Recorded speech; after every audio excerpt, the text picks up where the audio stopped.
Radhe Radhe friends, हमारे channel में आप सभी का स्वागत है।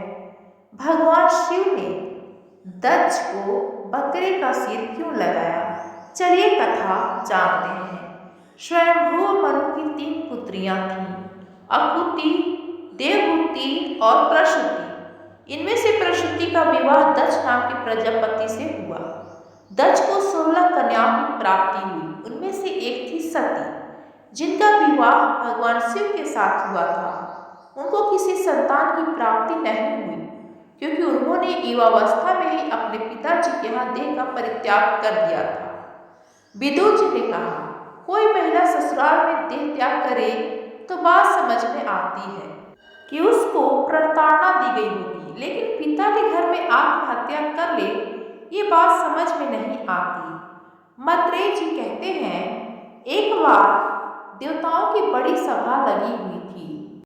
दक्ष जो सती के पिता हैं, उस सभा के सभापति थे। दक्ष जब सभा में आए, सभी लोग उठकर खड़े हो गए।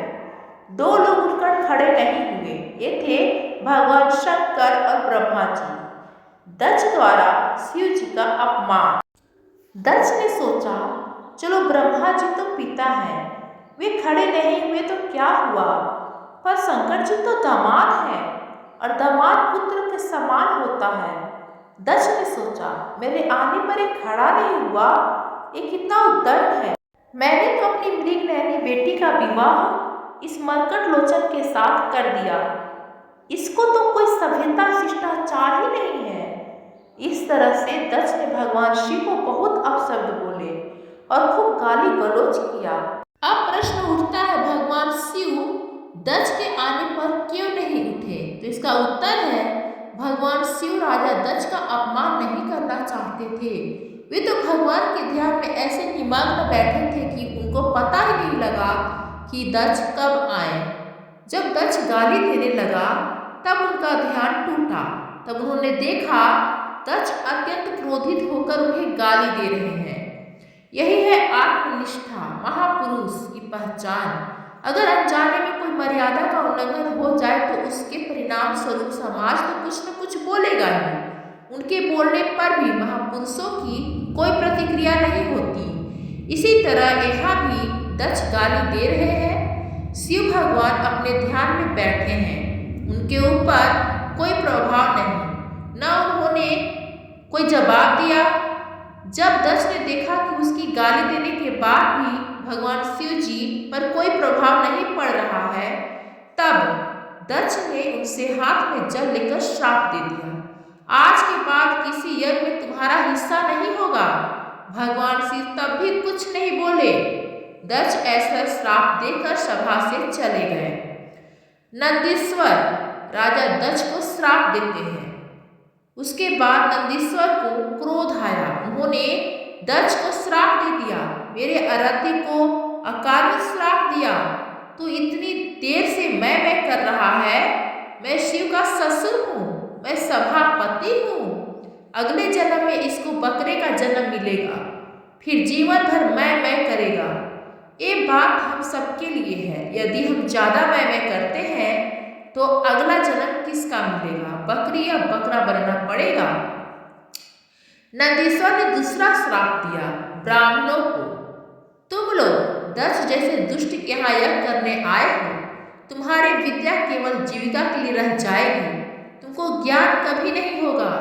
मृगु ऋषि द्वारा गणों को श्राप। ऋषि मृगु ने भी गणों को श्राप दे दिया, भगवान के भक्त गण को। अब ब्राह्मणों के गुरु मृगु ऋषि बड़े क्रोधित हुए। वे बोले, हमने क्या किया, हमें तो अकारण ही श्राप दे दिया। उन्होंने भगवान शंकर के गणों को श्राप दे दिया।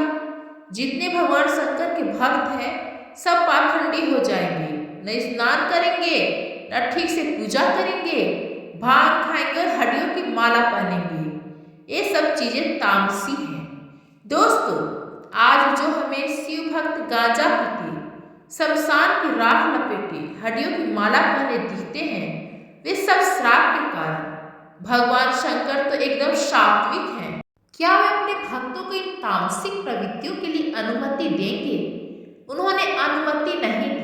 ये तो भृगु ऋषि जी का भगवान शंकर ने देखा श्राप श्रापें बढ़ रही है, अब यहाँ से चलना ठीक है। उन्होंने गणों को संभाला और कैलाश चले गए। राजा दक्ष ने यज्ञ का आयोजन किया। आयोजन कनखल क्षेत्र में यज्ञ का आरंभ किया गया। उसने ऐसा दुराग्रह किया कि यज्ञ में मैं विष्णु की तो पूजा करूंगा पर शिव जी की नहीं। देवों ने उनसे कहा कि तेरा यज्ञ सफल नहीं होगा, फिर भी वे नहीं माने और दुराग्रह से यज्ञ किया। इस तरह दक्ष ने भगवान विष्णु, ब्रह्मा जी और देवराज इंद्र को निमंत्रण दिया पर शिव जी को निमंत्रण नहीं दिया। अब आगे दोस्तों सती और भगवान शिव के बीच में बातचीत होती है। चलिए सुनते हैं। हरिद्वार में कनखल नामक स्थान पर यज्ञ का आयोजन है। सारे देवता कैलाश पर्वत से होकर आ रहे हैं तो सती और भगवान शंकर को प्रणाम करके जा रहे हैं। सती ने पूछा, कहाँ जा रहे हो? उन्होंने कहा, तुम्हारे पिता के घर यज्ञ है और तुम हमसे पूछती हो कहाँ जा रहे हो? देवता चले गए। इधर सती ने भगवान शंकर से प्रार्थना की। माता सती तो बोलने में चतुर है ही, कहती है, हे प्रभु, आपके ससुर के यहाँ इतने बड़े यज्ञ का आयोजन हो रहा है। ये भी कह सकती थी कि मेरे पिता के यहाँ यज्ञ का आयोजन हो रहा है। देखिए दोस्तों, अर्थ दोनों एक ही है, लेकिन सती कहती हैं आपके ससुर के यहाँ जिससे आपका संबंध ज्यादा जुड़ जाए तो शायद चल पड़े। बोलने की चतुराई है। भगवान शिव मौन है, वे जानते हैं क्या घटना हुई है। बताने से सती को सिर्फ दुख ही होगा। सती कहती हैं, निमंत्रण नहीं मिला इसलिए शायद आप जाना नहीं चाहते हैं। शास्त्रों में विधान है, गुरु के यहाँ, पिता के यहाँ और मित्र के यहाँ बिना निमंत्रण के भी जा सकते हैं। जब सती भगवान शिव को शास्त्र का विधान बताने लग गई तो भगवान शंकर को हंसी आ गई। भगवान शंकर सोचने लगे, सारे संसार को उपदेश मैं करता हूँ, आज ये सती मुझे शास्त्र का विधान बता रही है। शिव भगवान ने सती को समझाया, देवी तुम ठीक कहती हो। गुरु के यहाँ, पिता के यहाँ और मित्र के यहाँ बिना निमंत्रण के जा सकते हैं, पर यदि जानबूझकर निमंत्रण नहीं दिया गया हो तो बिल्कुल नहीं जाना चाहिए, क्योंकि उसके अंदर कोई ना कोई द्वेष है। वहाँ जाने से भलाई नहीं होगी। अतः मेरी सलाह है तुमको अपने पिता के यहाँ इस समय नहीं जाना चाहिए। इतना कहकर भगवान शंकर मौन हो गए, क्योंकि पता है दक्ष पुत्री है, अपनी बुद्धि बहुत चलाती है, पता नहीं मानेगी या नहीं। सती के अंदर द्वंद्व चल रहा था। पति की याद आए तो अंदर, पिता की याद आए तो बाहर। समझ नहीं आ रहा था क्या करूं। ऐसे अंदर बाहर कर रही थी, फिर उनको गुस्सा आ गया। भगवान शंकर की ओर लाल लाल नेत्रों से देखते हुए बिना बताए चल पड़े। भगवान शंकर ने गणों को आदेश दिया, तुम्हारी मालकिन जा रही है, तुम भी साथ में जाओ, नंदी को ले जाओ और सामान भी ले जाओ, क्योंकि ये अब लौटने वाली नहीं है। देखिए भगवान शंकर अपनी पत्नी को नहीं समझा पाए। आपकी पत्नी आपकी बात न माने तो दुखी मत होना, सोच लेना, ये तो सृष्टि की परंपरा है। ब्रह्मा जी अपने बेटे को नहीं समझा पाए, शंकर जी अपनी पत्नी को नहीं समझा पाए, तो आप क्यों दुखी होते हैं? ये दुनिया ऐसे ही चलती है दोस्तों आगे जानेंगे जब मायके जाती है सती तो क्या होता है उनके साथ। माता सती अपने मायके चली जाती हैं और उधर भगवान शंकर कैलाश पर्वत पर ही अपना ध्यान में लगे रहते हैं। जब माता सती अपने पिता दक्ष के यहाँ पहुँचती हैं तो देखती हैं कि सभी देवता वहाँ उपस्थित हैं, बस भगवान शंकर को नहीं बुलाया गया है, उनका अपमान किया गया है। यह सोचकर सती जी को क्रोध आया और उन्होंने अपने पिता से कहा, मूर्ख पिता, क्या महादेव जैसे देवता दुनिया में हैं? सती ने कहा, दक्ष, तुमको छोड़कर इस विश्व में कौन ऐसा व्यक्ति होगा जो शिव भगवान का विरोधी होगा? कोई विष्णु का विरोधी हो सकता है, ब्रह्मा का विरोधी हो सकता है, पर शिव का विरोधी? शिव का विरोधी तो राम भी नहीं था, कुंभकर्ण भी नहीं था, जरासंध भी नहीं था, हिरण्यकशिपु भी नहीं था। ये सब भी शिव भक्त थे। शिव इतने दयालु, इतने कृपालु हैं कि अपने भक्तों के लिए अपना सब कुछ दे देते हैं, अपना भी ध्यान नहीं रखते। तुमने उनका विरोध किया। शास्त्र में लिखा है, जहां गुरु और भगवान का विरोध हो रहा है तो कानों में उंगली लगाकर वहां से चले जाओ। जो सुनेगा और विरोध नहीं करेगा उसको भी पाप भागी बनना पड़ता है। सती कहती है, मैं तेरी जीभ तो नहीं काट सकती, पर अब मैं लौटकर कैलाश में नहीं जा सकती। शिव तो परम दयालु है, वे तो स्वीकार कर लेंगे, परंतु दुष्ट दक्ष, ये शरीर तेरा दिया हुआ है। तेरे जैसे दुष्ट के दिए शरीर से मैं वहां नहीं जा सकती। वो मुझे दक्ष पुत्री कहकर बुलाएंगे तो मेरे लिए मरने के समान हो जाएगा। इसके बाद सती ने भगवान शिव का ध्यान किया और यह यज्ञ की उत्तरी दिशा में बैठकर योग के माध्यम से अग्नि को प्रकट किया और अपने शरीर को भस्म कर दिया। अब तो हाहाकार मच गया। शिव भगवान जी के रुद्र यज्ञ का विध्वंस करने लगे। भृगु जी ने देवताओं को प्रकट किया और रुद्र गणों को मार मार कर भगा दिया। शिव जी द्वारा वीरभद्र को यज्ञ विध्वंस की आज्ञा। जी हाँ दोस्तों, ये समाचार जब नारद जी को मिला, नारद जी ने भगवान शिव को बताया, प्रभु सती की दशा हुई है। अब भगवान शिव को रोष आया। भगवान शिव जी को अपने अपमान पर क्रोध नहीं आया, पर आज सती का अपमान हुआ तो भयंकर क्रोध आया। उन्होंने अपनी एक जटा उखाड़ी और जमीन पर पटक दी। उससे एक विलक्षण पुरुष प्रकट हुआ, जिसके 3 नेत्र थे, भयंकर विशाल शरीर वाला था, हाथ में त्रिशूल लिए ये वीरभद्र भगवान थे।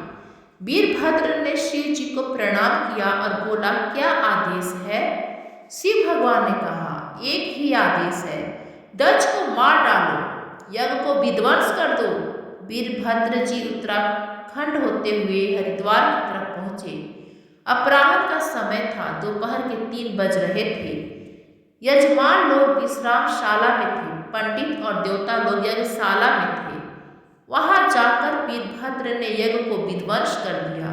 यज्ञशाला के डंडे उखाड़ दिए, बांसों से यजमानों की, देवताओं की, पंडितों की पिटाई की। यज्ञ से भगदड़ मच गई। वीरभद्र ने 4 लोगों को पकड़ लिया, एक तो यजमान दक्ष को, एक आचार्य भृगु जी को जो यज्ञ करा रहे थे, और 2 देवता जो शिव के विरोधी थे, पुरुषा और भंग। सबसे पहले दक्षिणा आचार्य को मिली। शास्त्रों में कहा है, आचार्य को डबल दक्षिणा दी जाती है। उनके दाढ़ी और मुछ एक साथ उखाड़ दिए गए, क्योंकि वो अपनी बड़ी बड़ी दाढ़ी फटकार करके शिव जी को सजा देने के लिए इशारा कर रहे थे। अब पुरुषा के दांत निकाल दिए, क्योंकि जब दक्ष शिव जी को गाली दे रहा था तो पुरुषा अपने बड़े बड़े दांत निकालकर हंस रहा था। इसका अर्थ है, यदि हम अपने शरीर के किसी भी इंद्रियों का उपयोग दूसरों के अहित के लिए करेंगे तो वो अंग बेकार हो जाएगा।